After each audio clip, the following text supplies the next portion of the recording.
आज दोस्तों स्वागत है आपका हमारे यूट्यूब चैनल फारूक उस्मान पे। जैसे कि आज हम PHP से रिलेटेड आज हमारा 11th ट्यूटोरियल है। इस ट्यूटोरियल के हम देखेंगे कि कंपैरिजन ऑपरेटर्स क्या होते हैं और किस तरह से वर्क करते हैं PHP के अंदर। ठीक है, तो मैंने पहले यहाँ पर कंपैरिजन ऑपरेटर्स लिख रखे हुए हैं, तो मैं इन्हें नंबर वन बाय वन इनका कंसेप्ट और इनके प्रैक्टिकल के साथ आपको समझाता जाऊँगा। ठीक है, जो फर्स्ट नंबर पे पहले तो हम देखेंगे यहाँ पर कि जो डबल इक्वलिटी की साइन है इसे क्या क्या इसे इक्वल इक्वल कंपैरिजन ऑपरेटर कहा जाता है। ठीक है, तो चलिए गाइस हम देखते हैं प्रैक्टिकल करके कि ये किस तरह से वर्क करते हैं दोनों वेरिएबल्स। फर्स्ट में एक वेरिएबल क्रिएट करूँगा फर्स्ट नेम से। ठीक है, देन इसे मैं इनिशियलाइज कर दूंगा 20 वैल्यू। देन इसी तरह से मैं एक और वेरिएबल क्रिएट कर लूँगा सेकंड नेम से। ठीक है, सेकंड, और इसे मैं इक्वल करके इसकी साइन में इसके अंदर वेरिएबल स्टोर करवाऊँगा वैल्यू 30। देन हमारे PHP के अंदर जैसे मैंने आपको पहले भी बताया था वर डम के नाम से हमारा एक PHP के अंदर बाय डिफ़ॉल्ट फंक्शन है जिससे हम यूज़ करके हमें उस वेरिएबल की डाटा टाइप और उनकी वैल्यू पता होती है। ठीक है, तो जो कंपैरिजन ऑपरेटर्स होते हैं उनके अंदर इनकी दो ही वैल्यूज़ हमें मिलती हैं रिजल्ट के अंदर, बोलेन के अंदर। ठीक है, ट्रू या फॉल्स। तो हमें किस तरह से पता चलेगा कि ये भाई हमारे पास जो रिजल्ट है वो ट्रू है या फॉल्स है, इसलिए हम वर डम फंक्शन का यूज़ करते हैं। ठीक है, तो चलेगा इसके अंदर मैं इन दोनों वेरिएबल को पहले इक्वल टू के साथ कंपेयर करके देखता हूँ। यहाँ पर दूंगा फर्स्ट वेरिएबल एंड यहाँ पर डबल इक्वलिटी की साइन। देन जो हमारे पास सेकंड वेरिएबल है यहाँ पर सेकंड वेरिएबल मैं इसके अंदर इंसर्ट कर दूंगा। ठीक है, ये कुछ इस तरह से वर्क करेगा। यहाँ पर पहले ही जिस तरह से स्टार्टिंग होगी यहाँ पर ये चेकआउट करेगा जो फर्स्ट वेरिएबल है उसकी वैल्यू और जो सेकंड वेरिएबल दोनों वैल्यू को कंपेरिजन करेगा कि ये दोनों वेरिएबल्स की वैल्यू इक्वल हैं कि नहीं है। ठीक है, अगर होंगी तो इनका जो रिज़ल्ट आएगा वो ट्रू होगा, अगर नहीं आएगा तो फॉल्स होगा।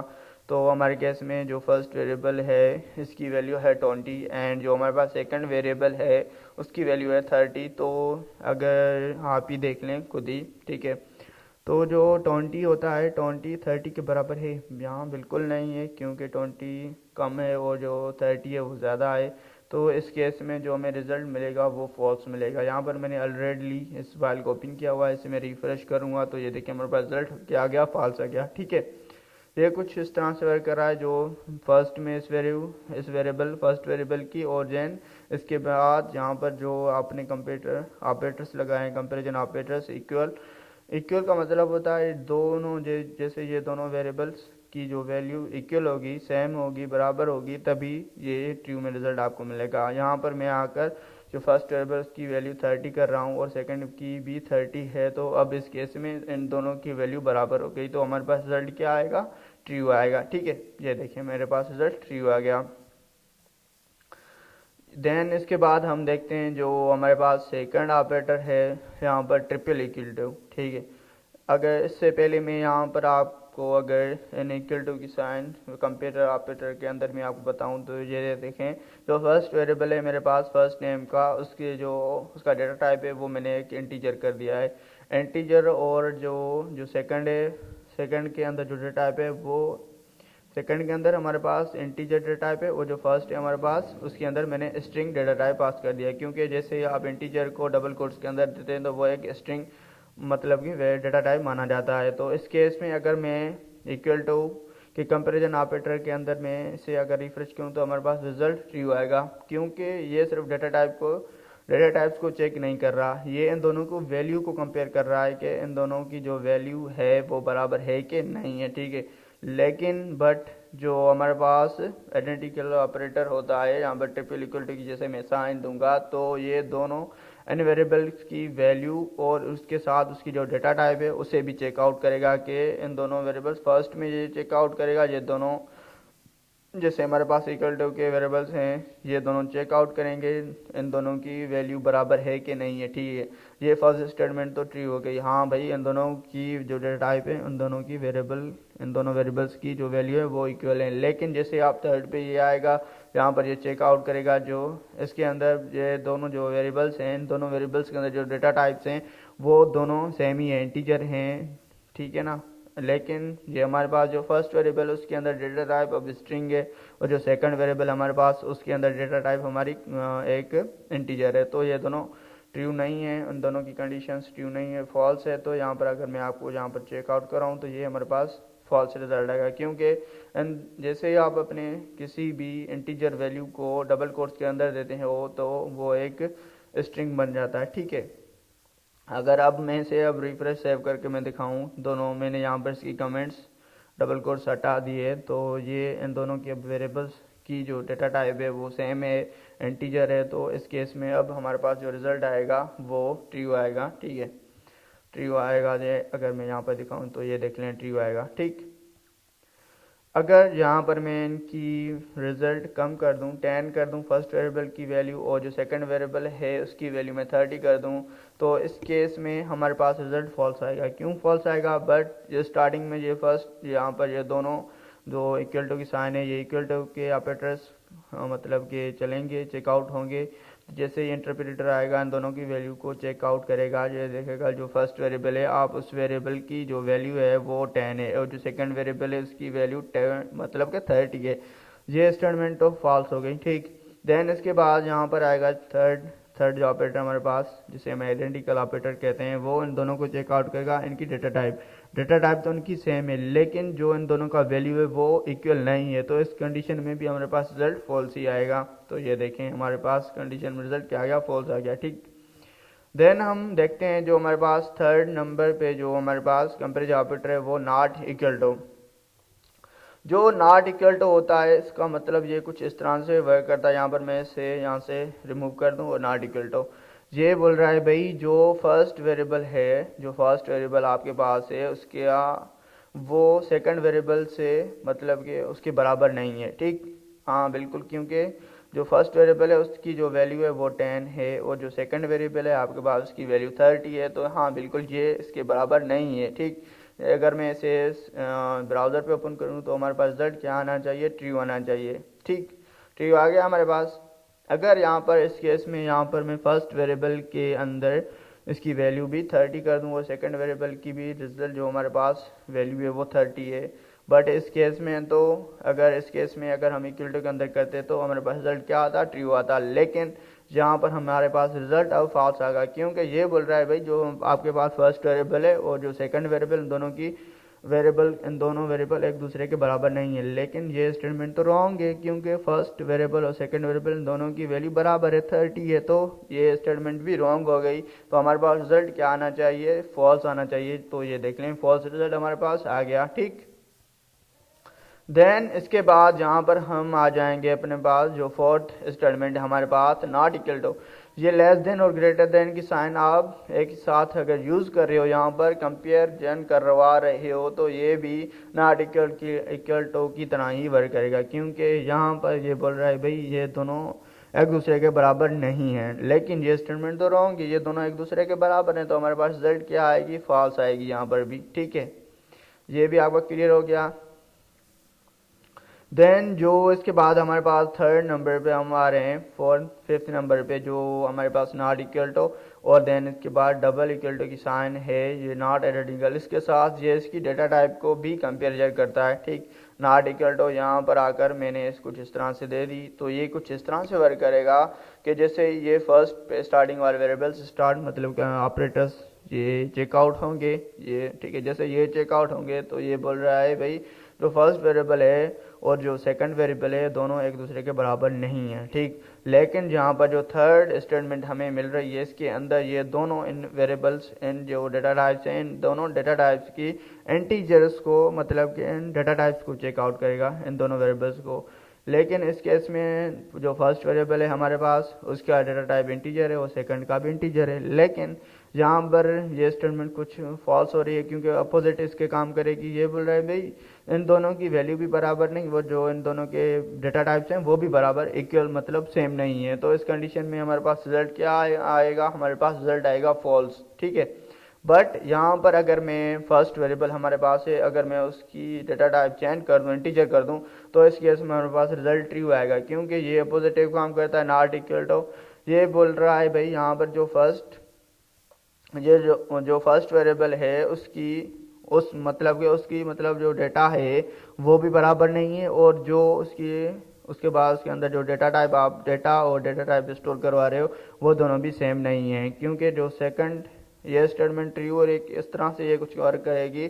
जो फर्स्ट वेरिएबल हमारे पास है इसकी डेटा टाइप एक स्ट्रिंग है, ठीक। यहाँ पर मैं कमेंट आउट करके मैं आपको बता रहा हूँ, यहाँ पर इसकी स्ट्रिंग है और जो सेकंड है यहाँ पर इसकी डेटा टाइप एक इंट है, ठीक है, एक इंटीजर है। तो ये दोनों मतलब के इक्वल नहीं है ना, क्योंकि स्ट्रिंग और जो इंटीजर है वो दोनों सेम नहीं होते। लेकिन ये बोल रहा है भाई जो आपके पास वेरिएबल फर्स्ट, यहाँ पर मैं कमेंट आउट कर दूँ, वेरिएबल फर्स्ट, यहाँ पर वेरिएबल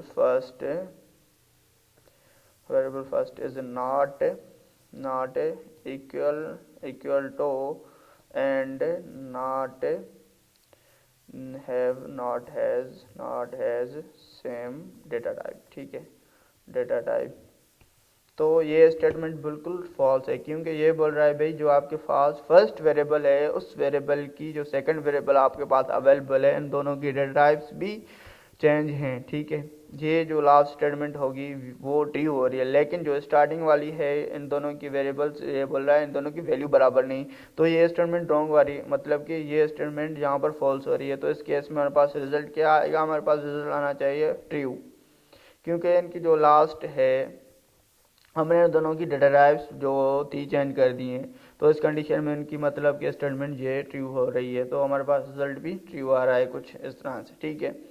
अब हम देखेंगे जो हमारे पास लास्ट यहाँ पर ये रहा है, इसके बाद ग्रेटर देन कुछ किस तरह से वर्क करेगा भाई, ये कुछ इस तरह से वर्क करेगा। मैं इन दोनों को हटा देता हूँ यहाँ से, यहाँ पर मैं इन दोनों को यहाँ पर आकर कुछ इस तरह से कंट्रोल Z कर रहा हूँ, ये चेंज हो गया, ठीक है।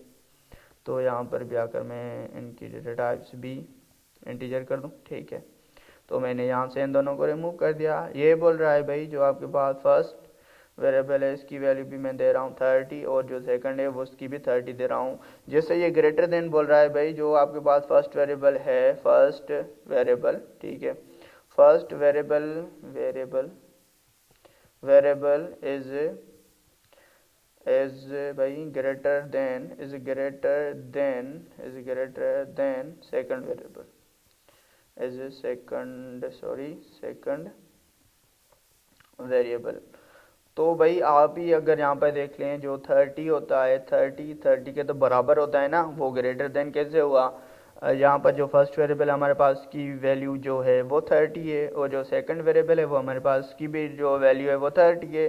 तो इस केस में क्या ये कंडीशन ट्रू हो रही है? बिल्कुल नहीं हो रही ना। अगर आप कॉमन सेंस यूज़ करें, अपना IQ यूज़ कर लें तो वो भी आपको यही बोलेगा जो आपने यहाँ पर ये कंडीशन हो रही है वो फॉल्स हो रही है, क्योंकि ये कुछ इस तरह से वर्क कर रही है। जो फर्स्ट वेरिएबल है ये बोल रहा है भाई जो फर्स्ट वेरिएबल है वो ग्रेटर देन है सेकंड वेरिएबल से, तो ये बिल्कुल कंडीशन फॉल्स है। यहाँ पर मैं यहाँ पर कमेंट में ही बोल रहा हूँ ये फॉल्स स्टेटमेंट है, ठीक है। तो अगर मैं इसे कंट्रोल एस करके मैं यहाँ पर ब्राउज़र पे आकर रिफ्रेश करूँगा तो हमारे पास रिजल्ट क्या आएगी, फॉल्स आएगी, ठीक है। बट यहाँ पर मैं इन दोनों की वैल्यूज़ को चेंज कर दूँ। यहाँ पर मैं इसकी जो फर्स्ट वेरिएबल है उसकी वैल्यू को 40 कर रहा हूँ और जो सेकंड है उसकी 30 रहने दे रहा हूँ। तो इस कंडीशन में हमारे पास रिजल्ट क्या आना चाहिए, ट्रू आना चाहिए, क्योंकि ये बोल रहा है भाई जो फर्स्ट वेरिएबल है वो बड़ा है सेकंड वेरिएबल से। तो हाँ बिल्कुल यही बड़ा है, क्योंकि 40 30 से बड़ा होता है, ज़्यादा वैल्यू है इसकी, ज़्यादा अमाउंट है, तो कुछ ये रिजल्ट हमारे पास ट्रू आ जाएगा, ठीक है। बट इसके बाद हम देखेंगे कि लेस देन का जो कंपैरिजन ऑपरेटर है वो किस तरह से वर्क करता है। लेस देन कुछ इस तरह से वर्क कर रहा है, यहाँ पर मैं लेस देन की साइन दे रहा हूँ, ठीक है। जो लेस देन है कुछ इस तरह से वर्क करेगा, जो ये बोल रहा है भाई जो फर्स्ट वेरिएबल आपके पास है वो सेकंड वेरिएबल से छोटा है। क्यों? हाँ भाई ये तो छोटा नहीं है ना, जो 30 40 है ना, क्योंकि फर्स्ट वेरिएबल हमारे पास उस फर्स्ट वेरिएबल की जो वैल्यू है वो 40 है, जो सेकंड वेरिएबल उसकी वैल्यू हमारे पास 30 है। तो 30 40 से कैसे बड़ा हुआ, वो तो छोटा है ना। ये स्टेटमेंट रॉन्ग हो रही है कुछ। जो first variable is less than, यहाँ पर मैं राइट कर देता हूँ लेस देन सेकंड वेरिएबल, ठीक है। जहाँ पर यही बोल रहा है ना जो फर्स्ट वेरिएबल है आपका वो सेकंड वेरिएबल से छोटा है, ये स्टेटमेंट फॉल्स है। ये जो 40 है वो 30 से तो बड़ा होता है, तो आप गलत बोल रहे हो भाई, ये फॉल्स स्टेटमेंट आप दे रहे हो मुझे। जो यहाँ पे देखें यहाँ पर ये बोल रहा है फॉल्स है, ठीक। बट यहाँ पर इससे मैं कुछ चेंज कर दूँ, यहाँ पर 30 कर रहा हूँ, जो हमारे पास सेकंड वेरिएबल है उसकी वैल्यू मैं 40 कर रहा हूँ, तो इस केस में हमारे पास रिजल्ट क्या आना चाहिए, वो हमारे पास ट्रू आना चाहिए, क्योंकि 40 30 से छोटा होता है। यहाँ पर मैं आकर ट्रू कर रहा हूँ, ठीक है। अगर मैं इसे कंट्रोल एस करके ब्राउज़र पे आकर इसे रिफ्रेश करूँगा तो हमारे पास रिजल्ट ट्रू आएगा, क्योंकि जो 40 होता है वो 30 से छोटा होता है, ठीक। देन इसके बाद हमारे पास जो सेकंड दो कंपैरिजन ऑपरेटर्स बच रहे हैं, उसमें से पहले जो है उसे हम कहते हैं ग्रेटर देन और इक्वल टू, ठीक है। ये कुछ इस तरह से वर्क करते हैं, greater than and equal to. इसके अंदर दो स्टेटमेंट्स एक ही साथ आप प्रिंट करवा रहे हो। फर्स्ट स्टेटमेंट इसके अंदर मतलब कि आप दो स्टेटमेंट एक ही साथ कंपैरिजन करवा रहे हो, ठीक है। अगर ये फर्स्ट स्टेटमेंट ट्रू हो रही है तो हमारे पास रिजल्ट ट्रू आएगा। अगर फर्स्ट ट्रू नहीं हो रही, जो सेकंड उसके बाद सेकंड चेकआउट होगी। अगर सेकंड ट्रू हो रही है तो आपके पास रिजल्ट ट्रू आएगा, अगर नहीं है, दोनों नहीं है, तो आपके पास रिजल्ट फॉल्स आएगा, ठीक है। बट अगर हम यहाँ पर ये कुछ इस तरह से वर्क करेगा, भाई जो आपके पास फर्स्ट वेरिएबल है इज, ठीक है ना, ये is greater greater than or equal to, जो यहाँ पर आप ये एक वर्ड पे फोकस करें और पे, ठीक है। ये कुछ किस तरह से वर्क कर रहा है, आप जो first variable is greater than और इक्वल टू, हाँ, या वो बराबर होना चाहिए सेकंड वेरिएबल से। तो बिल्कुल जो या होती है ना, इसमें ये बोल रहा है भाई यहाँ ग्रेटर होना चाहिए फर्स्ट वेरिएबल, यहाँ उसके बराबर होना चाहिए। लेकिन हमारे केस में क्या है, यहाँ पर नहीं, जो फर्स्ट वेरिएबल है वो ना ग्रेटर देन है सेकंड वेरिएबल से, क्योंकि जो हमारे पास फर्स्ट वेरिएबल है उसकी वैल्यू है 30 और जो सेकंड वेरिएबल हमारे पास उसकी वैल्यू है 40।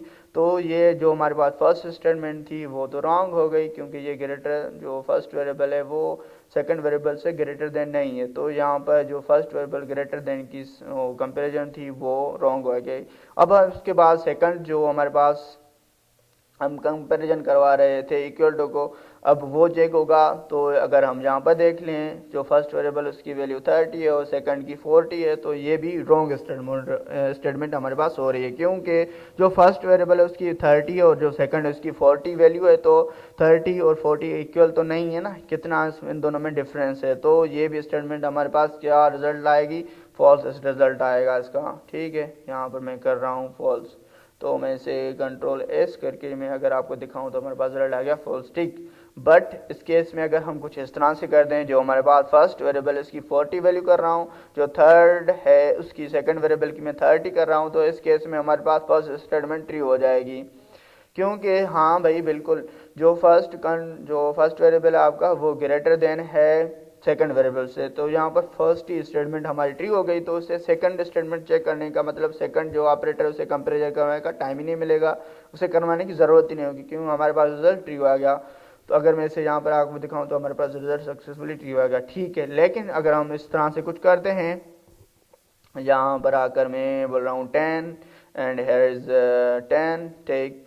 अगर यहाँ पर भी मैं इनकी वैल्यू चेंज कर दूँ, 10 कर दूँ और यहाँ पर भी 10 कर दूँ, अब इस केस में क्या हो रहा है, ठीक है, ये कुछ सोच समझने की बात है। यहाँ पर कुछ इस तरह से काम हो रहा है, जो फर्स्ट वेरिएबल है वो ग्रेटर देन, जो सेकंड वेरिएबल है ग्रेटर देन है, तो ये फर्स्ट जो ग्रेटर देन का कंपैरिजन ऑपरेटर था उसकी स्टेटमेंट रॉन्ग हो गई, ठीक है। अब इसे छोड़ें, अब इंटरप्रेटर सेकंड को चेकआउट करेगा, इक्वल टू हमने ऑपरेटर दिया हुआ है तो उसे इन दोनों को कंपेयर करेगा।